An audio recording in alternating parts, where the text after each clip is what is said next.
So I took a hike up the Wasatch last week, get a peek at life on the other side.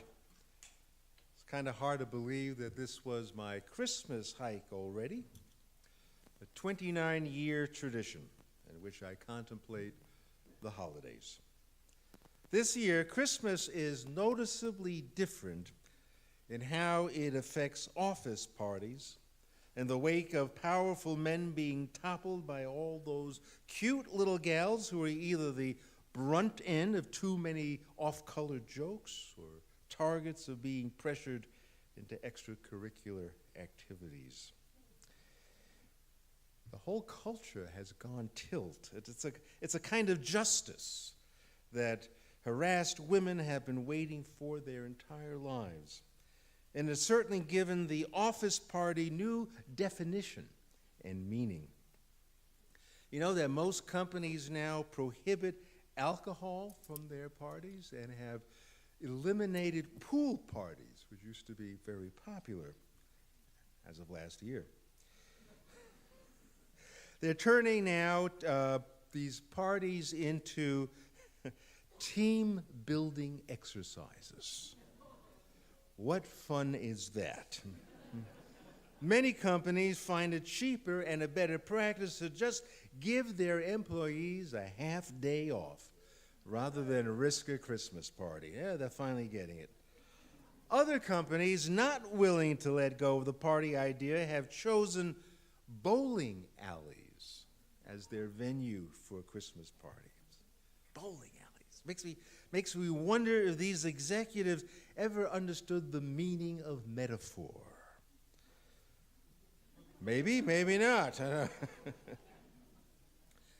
Christmas wouldn't be Christmas unless there was a must-have hot toy, impossible to find, that can either fulfill your kid's wishes or just annihilate your child to the point of needing countless therapy because his parents don't love him or her.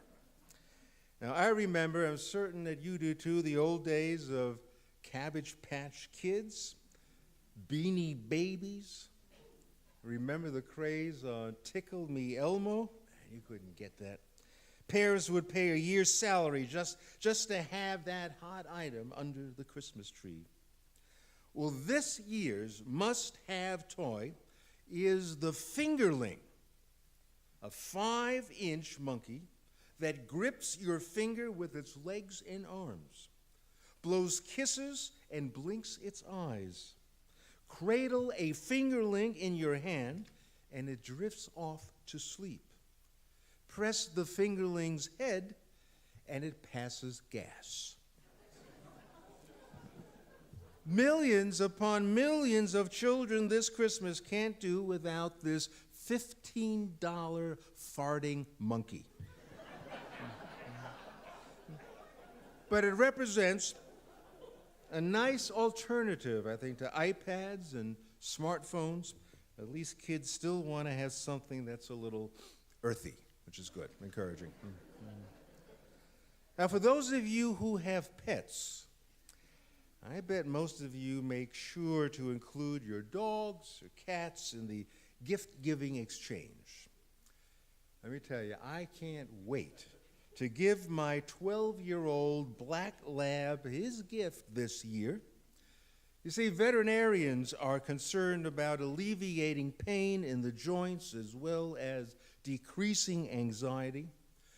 And so they're looking for pets to sign up for research into marijuana use on pets. Now, preferably, I'd like for both my dog and me to sign up for the research. But at least I'll get my black lab signed up for his Christmas present. But I'll inform the vet that, I'm feeling a little anxious myself. You might want to look into that.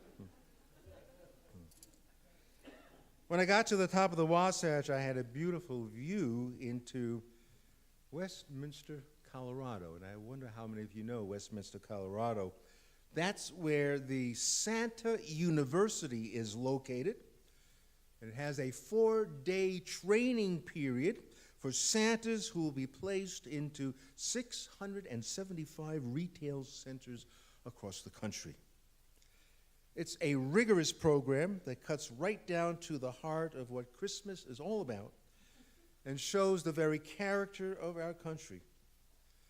The Santas come from a variety of backgrounds: oil workers, bus drivers, lawyers, salespeople.